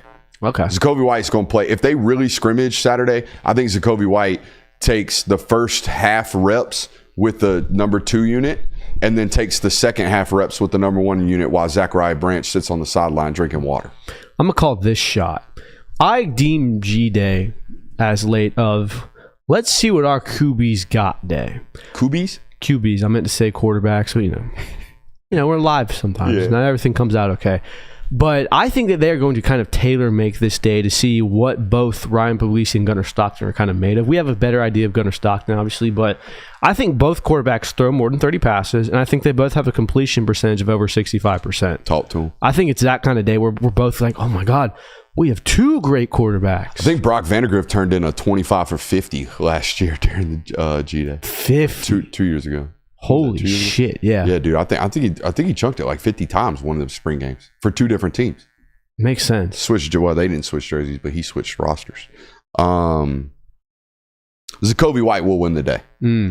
I think Zacoby. I mean, he was close to winning it last. He had a big play towards the end. Touchdown late last spring. So I think he's got a chance to have a big one. Here's one that's kind of like going to have an asterisk next to it. I have Zachariah Branch will have a punt return that goes for a touchdown. Now we all know what that is, where kind of breaking away, but you can tell like, oh, there was a gap there that he ran through. Obviously they don't do contact on the punts. They've never done special teams contact, but he's gonna kind of be that. You going back up to the board? Yeah. I'll keep the names intact for you. But I think Zachariah Branch is gonna have one of those where people go like, oh my lord. Oh dude, camera 1's being a hoe. I'll fix it. What's my man's name? So, first one is B. Schaefer, which I feel like is on the board. I feel like B. Schaefer is on the board. He's going on the board twice. Hell yeah. And then the other one is PMC Jordan. PMC Jordan. Correct. Shout out to the Super Chubs tonight. We appreciate you guys, man. That's what, 4 tonight? That's 4 big time contributions. Yeah. We're going to be able to keep the lights on next week. Another called shot right here, Kirby. Give me Chauncey Bowens surprising everyone on Saturday. A lot of talk about Bo Walker this spring, and it's worthy. I mean, Bo Walker's going to be a good football player. I think Chauncey Bowens gets a ton of totes on Saturday. I like that one. I kind of stayed away from running back takes just because it's one of these things that we've talked about before. They limit carries in these types of. Yeah. I mean, I think Kirby Smart mentioned it one time. Analytically, more injuries occur in running plays. Like, you want to see what your quarterback is. Makes sense. So yeah, I mean, you're probably not going to see like a lot of Bo Walker or Chauncey Bowens, or I'd be shocked if you see Nate Frazier get more than 10 carries. I mean, think about it this way. In running plays, the 5 biggest dudes on the field are going forward aggressively. On pass plays, the 5 biggest dudes on the field are going backwards. Mm-hmm. Not to mention, when we throw the ball, normally we're playing out in space. Less bodies. Correct. Yeah. So you had Zacoby White being the winner of the day. Mm-hmm. And the winner of the day is always kind of an abstract name. Sometimes it's Jake Pope, sometimes Eric Gilbert, sometimes it's this freshman A.D. Mitchell that we've never heard of until now, kind of the abstract names. I'm going to go with Cole Spear is the winner, because you get Calhoun's finest. You get into that second and third period, the back halves of it, when all the ones are gone, and there's just one guy on the 2s or 3s that's lighting it up, and people go, we need to see more of him. him. I think Cole Spear is that guy this year. I have him as the winner of the day. I got 2 winners of the day that don't have to do anything other than walk out for warm-ups. Okay. Look, can I guess them? Yeah, I'm sure. I'm going to go Elias Williams. That's one. And Zayden Walker. Nope. Ja Jackson. Oh, I should have known that. They're going to walk out there, and I can already see it right now. The tweet from a Georgia beat reporter, look how big Ja Jackson is. Look how big Elias Williams is. By the way, I've done both. So, I've already tweeted them both out. I mean, Jay Will talked about it too. He's like, dude, they're Who's that? I think he used to work here. Keyword used to. You know what I mean? I don't know. He might be coming back. I've decided what Jay Will's punishment is. He gets a punishment? Yeah. You don't get this punishment because you don't meet the prerequisites for this, and you'll understand what I'm saying here in a second. For those who don't know, Jay Will's wife is a elementary school teacher. Jay Will, pretty good with kids as well. I think the next time I make myself available for a vacation, Jay Will and his wife have to babysit the kids while my wife and I go on vacation. Yeah. I think that's a good punishment. Yeah, it's paid labor for him, because he gets a check anyways. Mm-hmm. And then I can write his check that month off for childcare and get a better tax break. Oh, just gaming the system. Just playing chess over here. Look at you. Playing chess over here. Do you have any other shots that you're taking? I thought you were going to ask me whether or not Jay Will would consent to that. I mean, I don't think he has a choice. I was going to say, I don't think he wouldn't, honestly. I don't think he would. Jay Will's like, for as much shit as we're giving right now, he's a team player. Oh, he's the definition of one. I'm not a team player. Jay Will is I'll do it. Yes, sir. Yes, sir, coach. That is a yes, sir, coach guy. Absolutely. That's why he works best for a guy like me. Do you have any other shots? Yeah, our post-game show live from Sanford Stadium. Probably going to be the most watched thing we do this week. Will that be our first show from Sanford? Probably. I know we've done the walkouts and the walk and talks. We'll do that, and then we'll go up to the press box and probably hit a live stream. Ooh. That's what I'm thinking. Dump the takes in front of all the other media personalities. Maybe we can get into a fight in the press box.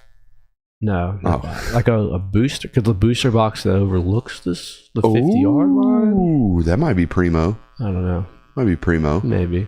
I've got one more. Come on. DeMello Jones and Ellis Robinson each have interceptions on Saturday. You got to give them both one. Which is, you saw what I did there. But that's not going to make things any easier for who's starting on fall. And I don't think that there's going to be an answer to that on Saturday. But I do see both of them making big-time plays that get people going, oh, man, this is the guy. I know. I've seen it. So, you over there reading? Text messages. Anything important? Nah, it's just 12 of them. Nice. Well, tell him I said hi. I will. Moving on to that, we have some Malcolm Gaston tape if you'd be interested in that. I'd rather read these Vince Dooley quotes. Yeah, so obviously spring games have been a hot topic this year with should we do it, should we not? Some coaches have even suggested, hey, let's scrimmage each other for a spring game. And that's kind of gotten, this attention as it's a revolutionary idea that's never been thought of before. Well, it turns out that Vince Dooley was actually someone who suggested this before he died, obviously. But R.I.P. Vince. But so there's a quote that it's an article from Mike Griffith. Shout out to Mike Griffith. Said, I suggested teams play spring games against other teams. He said that in about 2021. So he said it made sense to me. And obviously the idea has resurfaced with Deion Sanders talking about, we'll scrimmage someone, and a Georgia descendant, Fran Brown, talking about how, I would love to do it. I'd love to go out and schedule you. But you got a couple of interesting quotes from Kirby Smart talking about this, about just what he thought about these springs. And let me see if I can find it real quick. Here we go. I would prefer we go a day, have a couple of scrimmages like they do in the NFL, and say, we're going to have this, this, and this, and then the last day of play. So kind of talking about like a mini camp that you see with NFL teams where they have 2 joint practices, and then you have your spring game, which I think would be a lot of fun. It would be it'd obviously get a lot of people talking, but at the same point, I think it's all kind of coaches being like, yeah, I love this idea, till you have to actually execute and go, oh, you mean we're going to go play against a team that has similar roster talent, similar caliber, and kind of show them our hand before we even have to go play them this season. I think that's probably something that you're going to get. Like, I love the idea of coaches being like, absolutely, we love this idea. It'd be a lot of fun and give us a lot of good practice. I wonder how many of them would actually want to do this should this be a actual thing the NCAA moves forward with. It seems to me like this would be more productive in August than it is in April. Don't you think? Mm-hmm. I think an OTA type of environment against a team that you're not going to see that year would be far more conducive for your roster in August than it is in April. Yeah, this idea that Syracuse and Colorado are going to play would be better for both of those programs in August than in April.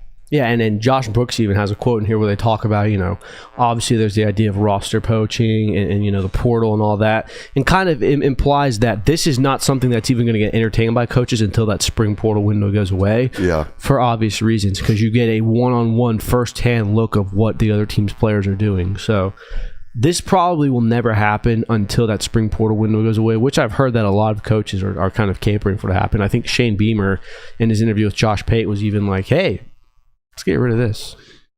It seems so simple to me. Mm-hmm. And I only know this. This is going to be a weird connection point. My mom worked in the school systems growing up. And school employees in our county were either 10-month, 11-month, or 12-month employees. So if you were a 10-month employee, you got 2 months off during the summer, but you didn't get paid. If you're an 11-month employee, you got the 2 months off, but you got paid during one of those months, right? When school's not in session, but you had to show up and be at the school during the summer. That's why you saw some of the cars still there during the summer. Those are 11 and 12-month employees.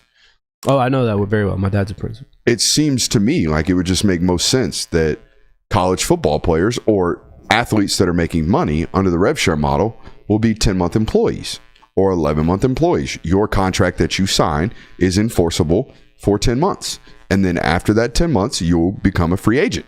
And then you have 2 months of free agency. We re-sign whoever we need to re-sign by August. And then boom, we have our roster set. Seems pretty cut and dry to me. It seems simplistic until there's, again, poaching and that 2 month period of let's go ahead and, or even let's re-sign. All good. Make May a legal tampering period, just like they have in the NFL. Mm-hmm.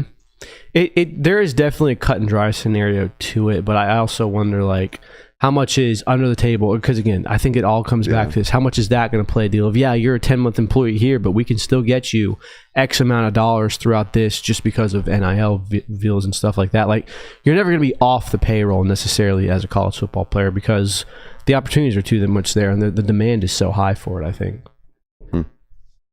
Speaking of demand, a lot of demand for this show. Appreciate you guys, man, for real. It's been a great week here on the network. I know we have 8 minutes left, but I'm not going to drag it. I don't think you guys want us to drag it either. So make sure you hit that thumbs up button on your way out. Appreciate you guys for being here. If you have not subscribed to the network already, please feel free to do so. Shout out to our friends over at Mando. Shout out to our friends at Bird Dogs as well. We appreciate those folks for supporting our show. We appreciate you guys for supporting it. Make sure you hit that thumbs up button on your way out. I love you. We'll see you on Saturday.